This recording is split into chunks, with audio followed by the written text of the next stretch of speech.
अस्सलाम वालेकुम। तव्हां यूट्यूब चैनल ॾिसी रहिया आहियो ख़ाक खे सोन बनाइण वारा सिंधी, ऐं मां आहियां तव्हांजो पंहिंजो मोहम्मद मूसा ख़लीली।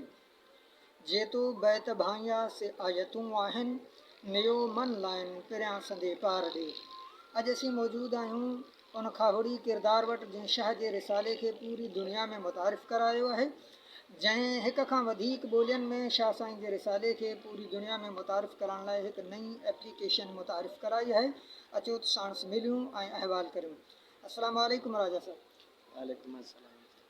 सभु खां पहिरें तव्हां पंहिंजो तारुफ़ कराइजो। मुंहिंजो नालो भले दिनो सांद आहे। नेट जी दुनिया में, सोशल मीडिया जी दुनिया में मूंखे राजा सांद चयो वेंदो आहे। मुंहिंजो तालुक़ु ज़िले उमरकोट जे टोरोनारो शहर जे ॻोठु अब्दुल कुदूस सांद सां आहे।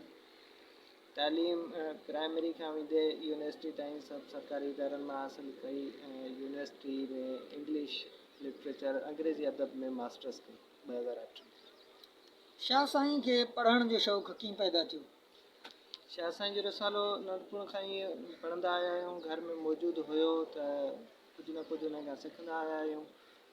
ईअं बसि नंढपण खां ई शौक़ु हुयो।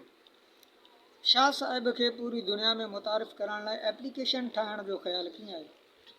जॾहिं यूनिवर्सिटी फाइनल कईसीं, उन खां पोइ इहो ख़्यालु आयो त को कमु कजे, को अहिड़ो कमु कजे जंहिंसां दुनिया में जेकॾहिं न बि हुजूं तॾहिं बि दुनिया में हुजूं। केतिरनि ॿोलियुनि में मुतारिफ़ कराए चुका आहियो शाह साहिब खे?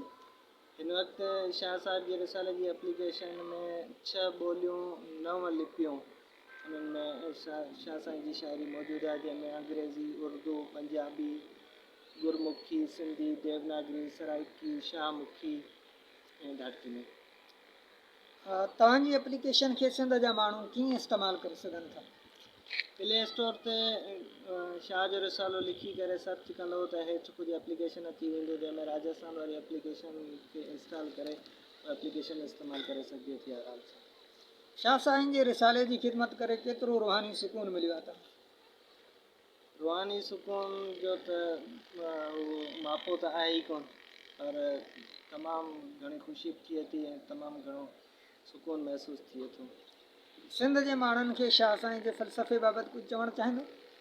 शाह साईं जो जेको फ़लसफ़ो आहे उहो इहो ई आहे त तव्हां जेको बि कमु कयो उहो सची नीयत सां कयो। जेकॾहिं जेको बि कमु कयो था सची नीयत सां कयो त पाण जॾहिं सची नीयत सां कंदो, जॾहिं तव्हां में कमु करण जो इश्क़ु हूंदो, ज़ाहिर इश्क़ु तॾहिं ई थींदो जॾहिं तव्हांजी नीयत सची हूंदी।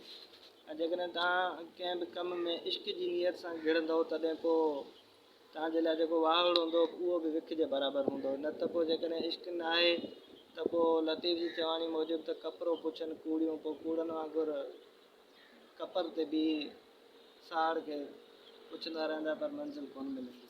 सिंध जे नौजवाननि लाइ को ख़ासि पैगाम ॾियणु चाहींदो? सिंध जे नौजवाननि जे लाइ इहो ई आहे त जेको बि कमु कनि नियत सां कनि, लगन सां कनि, इश्क़ मोहबत सां कनि, ऐं जेको पंहिंजे मन में सचाई धारनि ऐं उन सां ई कामयाबी आहे। अॼु जो नौजवान शाह साईं खे पढ़ण या सम्झण जे हवाले सां थोरो पोइते पियल आहे, उन्हनि खे कहिड़ो पैगाम ॾींदो त हू शाह साहिब खे कीअं सम्झनि, कीअं पढ़नि? न, मूं एप्लीकेशन जे हिसाब सां जेका मुंहिंजा अंग अखर आहिनि उन मुताबिक़ त अॼु जो नौजवान पोइते कोन्हे, काफ़ी पढ़े थो। छो जो एप्लीकेशन जी जेका अंग अखर आहिनि उहे गुज़िरियल 2 सालनि में 2.5 सालनि में 15 लख खां मथे भेरा इहा एप्लीकेशन घड़ी हुई आहे। त उन हिसाब सां आउं कोन थो चई सघां त को अॼु जो नौजवान आहे उहो लतीफ़ खे पढ़े कोन पियो। पढ़नि पिया, पंहिंजे वस आहे, जंहिंखां जेतिरो पुॼे थो उहो पढ़नि पिया, पर अञा बि घणो पढ़ण जी ज़रूरत आहे। ऐं लतीफ़ खे पढ़ंदासीं त असांखे पंहिंजे जेको कमु आहे, पंहिंजो जेको अमल आहे उनमें साबित क़दमी पैदा थींदी। लतीफ़ असांखे साबित क़दम रहण ऐं सचो रहण ते उकसाए थो। राजा साहब, तव्हांजी तमामु वॾी महिरबानी जो तव्हां असांजे लाइ वक़्तु कढियो।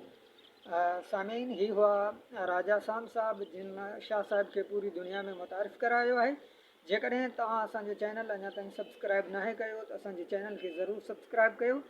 इन सां तव्हांखे सिंध जे नौजवाननि जा ख़्यालात ॿुधण जे लाइ मिलंदा। महिरबानी।